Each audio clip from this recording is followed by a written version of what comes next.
हिंदवी स्वराज्याचे सरसंस्थापक छत्रपती शिवरायांना मानाचा मुजरा करतो। भारतीय राज्यघटनेचे शिल्पकार भारतरत्न डॉक्टर बाबासाहेब आंबेडकर यांना मानवंदना अर्पित करतो। मंचावर उपस्थित असलेले आमचे सहकारी जिल्ह्याचे पालकमंत्री चंद्रशेखर बावनकुळेजी, आपले जलसंपदा मंत्री गिरीश महाजनजी,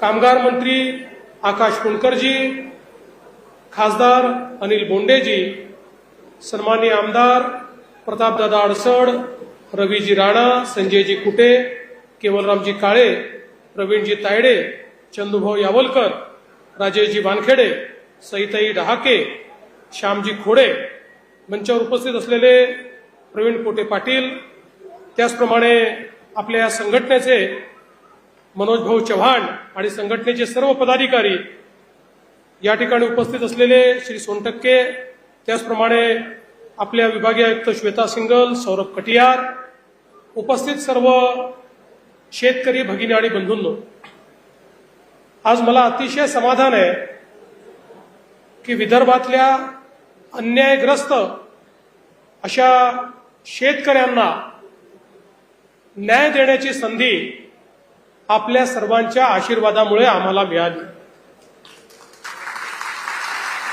खरं म्हणजे शेतकऱ्याच्या जीवनामध्ये जमीन ही आईसारखी असते आणि कुठल्याही प्रकल्पाकरता जमीन जात असताना जे दुःख शेतकऱ्याला होतं ते निश्चितच मोठं असतं। पण विदर्भामध्ये 2006 ते 2013च्या दरम्यान ज्या प्रकारची फसवणूक आमच्या शेतकरी बंधू भगिनींची झाली ही खरोखर अत्यंत वेदनादायी आहे। ज्यावेळेस हे प्रकरण मी समजून घेतलं त्यावेळी 2006 ते 2013च्या मध्ये थेट खरेदीची योजना आणली आणि या थेट खरेदीमध्ये लोकांकडून ॲफिडेव्हिट घेण्यात आलं की आम्हाला हा भाव मान्य आहे, याच्या विरुद्ध आम्ही कोर्टात जाणार नाही, प्रकल्पग्रस्ताचं सर्टिफिकेट मागणार नाही। म्हणजे सर्व प्रकारचे हक्क हे शेतकऱ्यांचे गोठवण्याचं काम त्या ठिकाणी झालं आणि हे हक्क गोठवत असताना जर त्यांना वाढीव किंमत देऊन एखाद्या वेळेस हक्क गोठवले असते तर आपण हे मान्य केलं असतं की इन्सेंटिव्ह मिळाला म्हणून आपले हक्क सरेंडर करण्यात आले। परंतु अगदी 80,000 रुपये अशा प्रकारचा भाव, कुणाला 1 लाख रुपयाचा भाव, अशा प्रकारचा भाव देऊन आणि हे सगळे हक्क गोठवण्याचं काम हे करण्यात आलं। मुळामध्ये शेतकऱ्यांच्या लक्षात केव्हा आलं तर ज्यावेळी आपलं महायुतीचं सरकार आलं, मी मुख्यमंत्री झालो आणि मुख्यमंत्री झाल्यानंतर मी निर्णय केला की थेट खरेदी जर करायची असेल तर 5 पट किंमत द्यावी लागेल, 5 पटीच्या कमी किंमत देता येणार नाही। आणि आपण 5 पटीचा GR काढून ज्यावेळी थेट खरेदीनं जमिनी ॲक्वायर करणं सुरू केलं त्यावेळी शेतकऱ्यांच्या लक्षात आलं की अरे 3च वर्षापूर्वी माझी जमीन लाख रुपयाला गेली आणि आता याला 12 लाख मिळत आहेत, याला 15 लाख मिळत आहेत, याला 18 लाख मिळत आहेत। त्यावेळी शेतकऱ्यांच्या कुठेतरी लक्षात आलं की आपली मोठी फसवणूक झाली आणि मग हा एक मोठा लढा त्या ठिकाणी आपल्या बळीराजा समितीच्या माध्यमातून उभा राहिला। सुरुवातीच्या काळामध्ये जलसंपदा मंत्री असलेले आपले गिरीश भाऊ यांच्याकडे काही बैठका झाल्या, पण त्यावेळेस लढा नवीन असल्यामुळे त्याची तीव्रता तशी कमी होती, पण तरी देखील मार्ग काढायचा प्रयत्न चालला होता। दुर्दैवाने सरकार गेलं, नवीन सरकार आलं। ज्या लोकांनी 2006 ते 2013 या कालावधीमध्ये शेतकऱ्यांची फसवणूक करून त्यांच्याकडनं जमिनी घेतल्या होत्या त्यांचंच सरकार आलं आणि बळीराजा संघटनेला वाटलं आता तरी न्याय मिळेल, या सरकारला आता तरी वाटेल की युती सरकारने इतके पैसे दिले तर आपणही काही पैसे दिले पाहिजे, आणि म्हणून मोठ्या प्रमाणात आंदोलनं झाली, शेतकऱ्यांच्या आत्महत्याही झाल्या, केसेसही लागल्या, जेलमध्ये जावं लागलं, पण सरकार टस की मस झालं नाही. प्रतापदादांनी सांगितलं, प्रतापदादांनी प्रश्न विचारला होता, त्याच्यावर तेव्हाच्या जलसंपदा मंत्र्यांनी हे करता येणार नाही असं थेट उत्तर देऊन ते मोकळे झाले आणि सगळे आशेचे किरण मावळले. ज्यावेळी पुन्हा आपलं सरकार 22 मध्ये आलं आणि जलसंपदा खात्याची धुरा माझ्याकडे आली, त्यावेळी माझ्याकडे मीटिंग झाली आणि त्या मीटिंगच्या पूर्वी मी या प्रश्नाचं ब्रीफिंग घेतलं.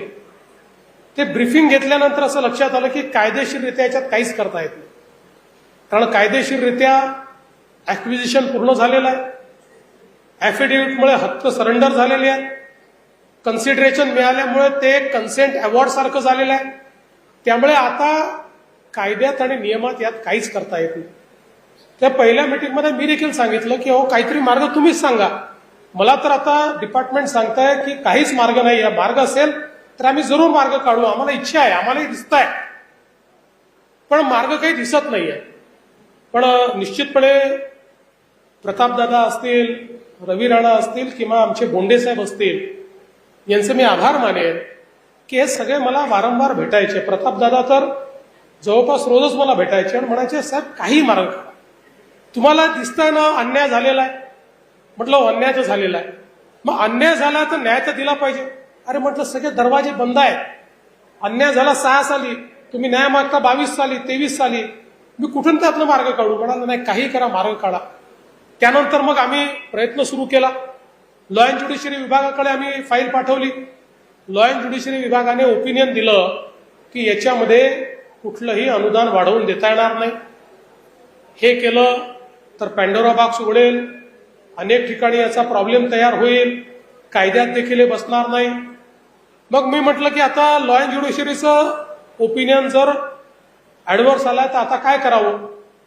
मग आम्ही राज्याच्या ऍडव्होकेट जनरलकडे गेलो.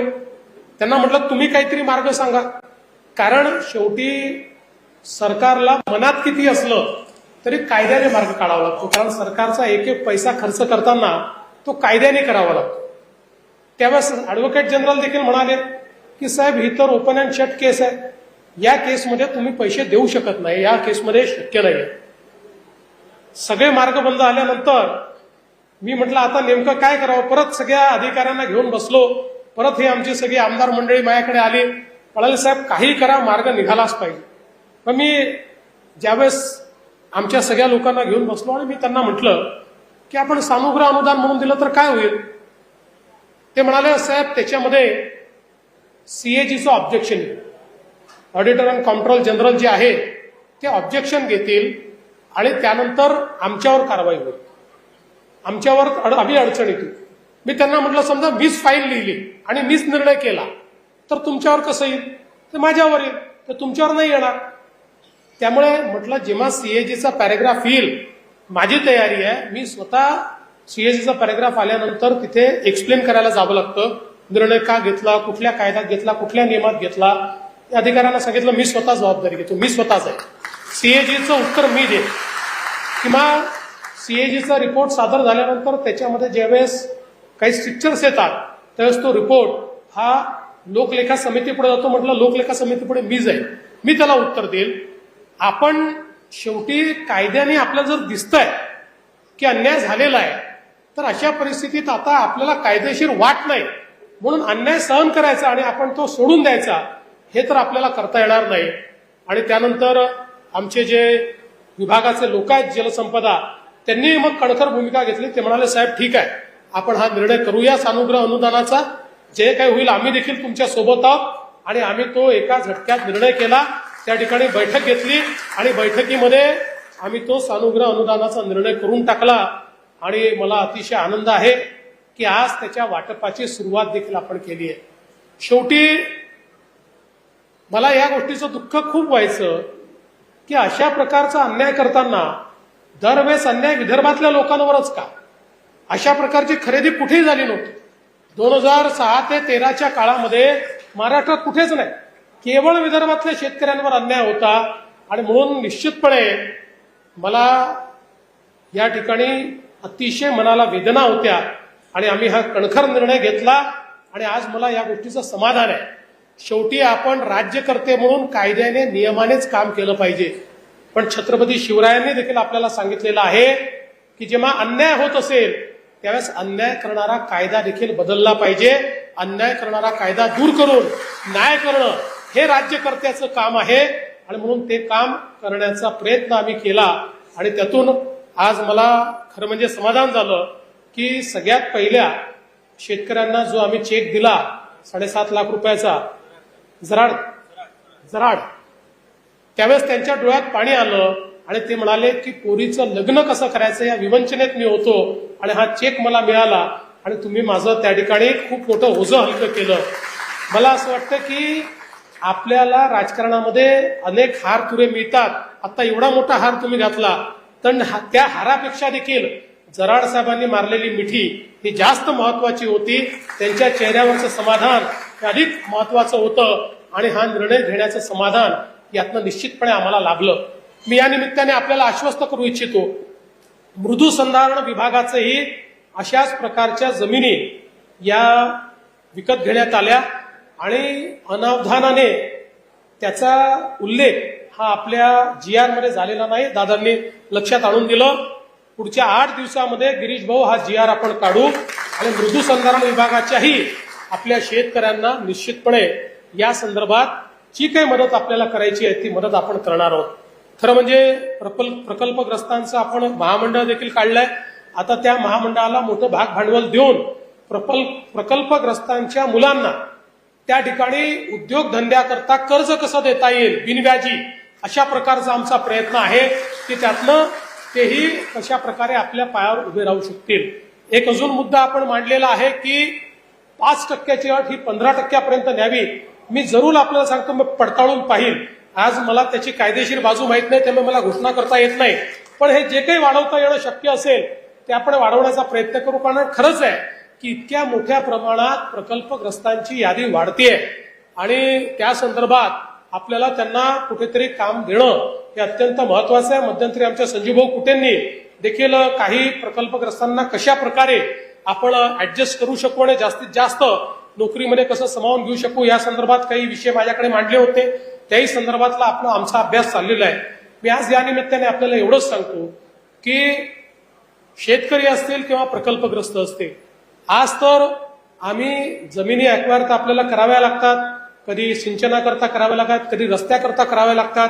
पण मी मुख्यमंत्री असताना कायदा जसा केला आहे की कुठलंही सरकार आलं तरी आता कमी पैशामध्ये ऍक्विजिशन करूच शकत नाही, त्याला योग्य मोबदला हा द्यावाच लागेल. आणि आज परिस्थिती अशी आहे की आम्ही आता ज्यावेळी एखादी ऍक्विजिशनची घोषणा करतो तर बावनकुळे साहेब त्याचे साक्षीदार आहे की आता शेतकरी आमच्याकडे येतात की भाऊ रस्ता आमच्याही जमिनीतनं घेऊन जा, कारण इतके पैसे आम्ही टॅक्स फ्री पैसा देतो, इतका पैसा आम्ही देतो की शेतकरी म्हणतात भाऊ आमच्याही जमिनीतनं आता तुम्ही त्या ठिकाणी रस्ता घेऊन जा. 2च गोष्टी या निमित्ताने सांगणार आहे. अनेक वेळा माझ्या लक्षात येतं की आम्ही ऍक्विजिशनची घोषणा केली, शेतकऱ्यांचं बिचाऱ्यांचं लक्ष नसतं आणि कोणीतरी धन्ना सेठ येतो आणि त्या शेतकऱ्यांकडनं जमिनी विकत घेतो आणि त्यानंतर 4 पट 5 पट पैसे तेही टॅक्स फ्री तो त्या जमिनीवर कमवतो. त्यामुळे लक्षात असू द्या, ज्या ठिकाणी ऍक्विजिशन आहे त्या ठिकाणी कृपया जमिनी विकू नका. जमिनी विकण्याचं आणि कोणी घेत असेल तर एकदा पता करून घ्या की अचानक एवढी जमीन हा घेण्याकरता का आलेला आहे. कारण आमची इच्छा आहे की 2 पैसे जर जास्त मिळणार असतील तर ते शेतकऱ्यांना मिळाले पाहिजेत, ते व्यवसाय करणाऱ्यांना मिळणं हे काही योग्य नाही आहे. त्यामुळे या दृष्टीने देखील आपण सगळ्यांनी सजग राहिलं पाहिजे. दुसरी गोष्ट मी आपल्याला सांगतो, या प्रकल्प म्हणजे 6 ते 13 शेवटचा शेतकरी जोपर्यंत पैसे मिळत नाही तोपर्यंत आम्ही योजना बंद होऊ देणार नाही.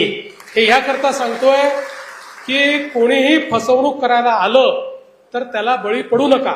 आता याच्यामध्ये वेगवेगळ्या काळात पैसे का मिळतात, कारण त्या प्रकल्पाला ते पैसे आम्हाला द्यावे लागतात आणि मग त्यांच्या खात्यातनं तुमच्या खात्यामध्ये ते वर्ग होतात.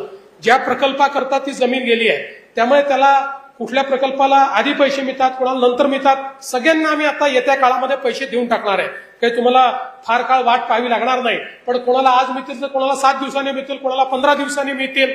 त्यामुळे कोणी येऊन जर तुम्हाला सांगितलं तुझं नावच नाही आहे, तुझं काही प्रॉब्लेम असेल, तुम्हाला जर एकाची कोणाची अडचण असेल, आमचे सगळे मंत्री आमदार या ठिकाणी बसल्यात, त्यांच्यापर्यंत जा, त्यांना सांगा की माझं नाव सापडत नाहीये, ही माझी जमीन आहे, हे माझे कागद आहे. त्याचा पाठपुरावा करून त्यालाही पैसे मिळवून देण्याची जबाबदारी आमची आहे. पण कोणत्याही दलालाच्या भानगडीत या ठिकाणी पडू नका. मी आज या निमित्ताने आपल्याला एवढं सांगू इच्छितो की मोठ्या प्रमाणात आपल्या शेतकऱ्यांना लाभ मिळाला पाहिजे. या दृष्टीनं मागच्या काळामध्ये आपण बळीराजा जलसंजीवनी योजना आणली आणि वर्षानुवर्ष जे सिंचनाचे प्रकल्प अपूर्ण होते, 5 वर्षामध्ये 79 प्रकल्प या विदर्भातले आपण पूर्ण केले. 25,000 कोटी रुपये आपण त्या ठिकाणी लावले. जे प्रकल्पांना सुप्रमा नव्हते अशा प्रकल्पांची सुप्रमा करून त्याचंही काम सुरू केलं. आणि पुढच्या काळामध्ये आपल्याला कल्पना आहे वैनगंगा नळगंगा सारखी योजना, जसं समृद्धी महामार्ग मी ज्यावेळेस करून म्हणून सांगितलं, लोक मला वेड्यात काढायचे की 55,000 कोटीचा रस्ता होतो का, असा रस्ता कधी होणार आहे का. पण मी सांगायचो समृद्धी महामार्ग विदर्भाची लाईफलाईन बनेल. विदर्भामध्ये उद्योग येण्याकरता, व्यापार येण्याकरता आणि शेतकऱ्याच्या शेतमालाला भाव मिळण्याकरता हा समृद्धी महामार्ग अत्यंत महत्वाचा आहे. त्यावेळेस लोक वेड्यात काढायचे, पण आपण तो समृद्धी महामार्ग बनवून दाखवला. आणि आता दुसरा महत्वाकांक्षी प्रकल्प जो विदर्भातल्या शेतकऱ्यांच्या जीवनात परिवर्तन करणार आहे तो म्हणजे नळगंगा वैनगंगा नदीजोड प्रकल्प. जवळपास 600 किलोमीटरची नवीन नदी आम्ही तयार करतोय, जी वैनगंगेपासनं तर नळगंगा आणि पलीकडे बुलढाणा जिल्हा, वाशिम जिल्हा शेवटच्या टोकापर्यंत आम्ही ही नदी नेणार आहोत. या नदीमुळे आपल्या अमरावती विभागातले 5ही जिल्हे आणि नागपूर विभागातला वर्धा आणि नागपूर असे 7 जिल्हे हे पूर्णपणे दुष्काळ मुक्त होणार आहेत. 10 लाख एकर जमीन ही ओलिताखाली येणार आहे आणि विदर्भामध्ये एकही कोरडवाहू शेतकरी राहणार नाही. शेतकरी सगळे बागायती होतील, सगळ्यांच्या शेतीपर्यंत पाणी, आणि तेही पाणी ड्रीपच्या माध्यमातून त्या ठिकाणी देण्याची योजना आम्ही आखलेली आहे. आणि हे सगळं करत असताना आपल्याला कल्पना आहे, आता शेतकऱ्यांकडनं आम्ही विजेचं बिल घेत नाही. आता सगळे फिडर आम्ही कृषीचे हे सोलरवर आणतोय. 2026च्या डिसेंबर पर्यंत हे काम पूर्ण झालं की त्यानंतर आमच्या शेतकऱ्याला दिवसा 12 तास 365 दिवस आम्ही मोफत वीज देऊ. रात्रीच्या विजेची झंझट ही शेतकऱ्याच्या पाठीशी राहणार नाही. आणि त्या माध्यमातून मोठ्या प्रमाणात शेतकऱ्यांना दिलासा देण्याचं काम हे आपल्या सरकारच्या माध्यमातून होत आहे.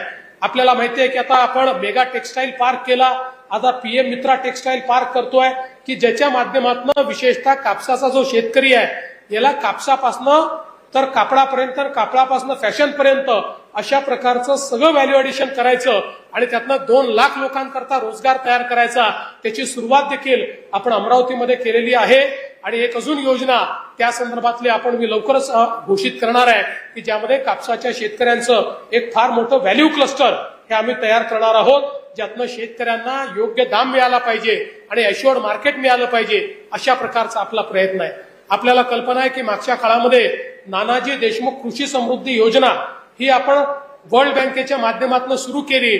आणि विशेषतः आपल्या हा जो काही पश्चिम विदर्भ आहे इथल्या सगळ्या जिल्ह्यांमधल्या काही गावांमध्ये जवळपास 4,000 गावांमध्ये आपण ही योजना सुरू केली. आणि या योजनेची फळं आज आपल्याला दिसत आहेत. मोठ्या प्रमाणात जलसंधारणाची कामं झाली आहेत, लोकांकडे यांत्रिकीचं त्या ठिकाणी प्रशिक्षण झालं आहे, यांत्रिकीची सुरुवात झालेली आहे, वेगवेगळ्या प्रकारे नवीन टेक्नॉलॉजीज आपण त्या ठिकाणी आणलेल्या आहेत.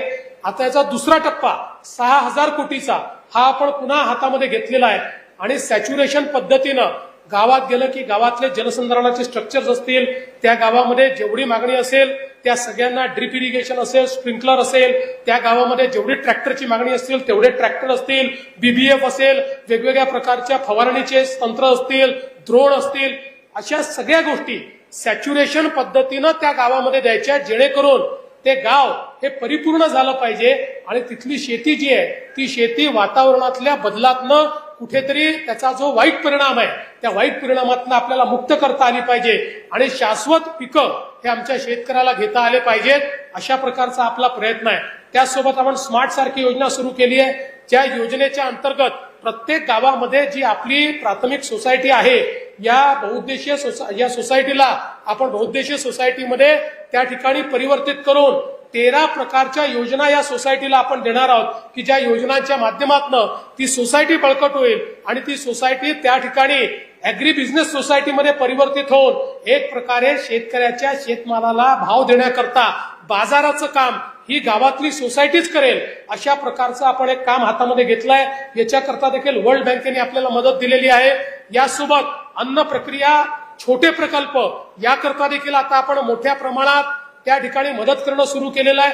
प्रत्येक गावामध्ये अन्न प्रक्रियेचे छोटे प्रकल्प लागून त्या ठिकाणी जे काही आपलं वेस्टेज आहे ते वेस्टेज दूर व्हावं आणि त्या माध्यमातून शेतकऱ्यांना अधिक अशा प्रकारे त्याचा पैसा मिळावा असा आपला प्रयत्न आहे।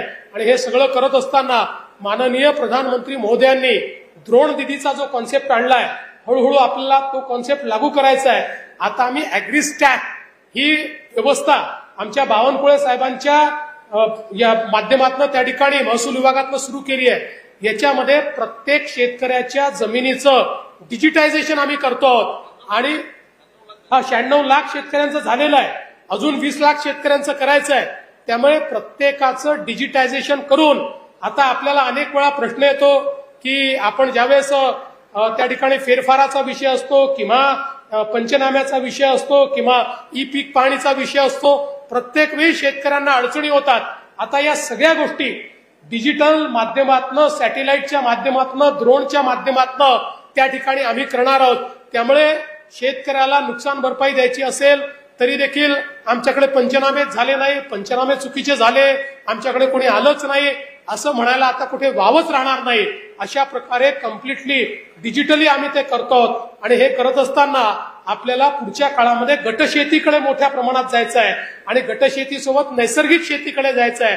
त्यामुळे गटशेती करता आणि नैसर्गिक शेती करता मोठ्या प्रमाणात प्रोत्साहन देऊन विषमुक्त शेती आणि विषमुक्त शेती करताना त्या शेतीमध्ये आपली उत्पादकता वाढली पाहिजे या दृष्टीनं वेगवेगळे प्रयोग हे आपण पुढच्या काळामध्ये करणार आहोत। त्यामुळे मोठ्या प्रमाणात शेतीमध्ये गुंतवणूक करायची। आज आपल्याला माहिती आहे की मोदीजींनी आपल्याला 6,000 रुपये देणं सुरू केलं, तर आपणही राज्याकडनं 6,000 रुपये शेतकऱ्यांना त्या ठिकाणी देण्याची सुरुवात केली। पण शेतीमध्ये रिलीफ आणि रिहॅबिलिटेशन पेक्षा गुंतवणूक वाढली पाहिजे। गुंतवणूक जर वाढली तरच शेती फायद्याची होईल आणि म्हणून ही गुंतवणूक वाढवण्याच्या दृष्टीनं एक मोठा कार्यक्रम आपण राबवलेला आहे की ज्यातनं शेतकऱ्यांना अधिकारिता देऊन शेतकऱ्याची गुंतवणुकीची कॅपॅसिटी वाढवून शेतकऱ्याच्या शेतीत गुंतवणूक करून आणि शेती ही फायद्याची झाली पाहिजे अशा प्रकारचा प्रयत्न आपला आहे। मला विश्वास आहे येत्या काळामध्ये आपल्या सगळ्यांच्या आशीर्वादानं या ज्या वेगवेगळ्या योजना आम्ही हातामध्ये घेतल्या आहेत या योजना निश्चितपणे यशस्वी होतील आणि माझ्या विदर्भातला शेतकरी जो अन्यायग्रस्त आहे, जो आत्महत्याग्रस्त आहे, जो खऱ्या अर्थानं त्या ठिकाणी गरीब आहे, त्या शेतकऱ्याच्या जीवनामध्येही एक मोठं परिवर्तन आम्ही घडवून दाखवू हा विश्वास मी व्यक्त करतो आणि हे परिवर्तन घडवण्याकरता आपलं प्रेम आणि आपला आशीर्वाद आमच्या पाठीशी असावा एवढीच विनंती करतो आणि माझं बोलणं संपवतो। धन्यवाद। जय हिंद, जय महाराष्ट्र। जाता आता आमच्या प्रतापदादांनी धामकची आठवण करून दिली आहे। धामकचं जे मॉडेल पुनर्वसन आहे ते निश्चितपणे केलं जाईल। प्रतापदादा तुम्ही सांगितलं झालं नाही असं कधीच झालं नाही। खरं म्हणजे तुम्हाला माहिती असेल मी धामकचं पुनर्वसन मंजूर केलं होतं, मध्यंतरी कोणी थांबवलं तुम्हाला माहिती आहे, पण तुम्ही पुन्हा निवडून आले त्यामुळे आता धामकचं पुनर्वसन होत आहे, त्यामुळे ते निश्चितपणे आपण करू। धन्यवाद। जय हिंद, जय महाराष्ट्र। लोकशाही मराठी ऐका, पहा, जागरूक रहा।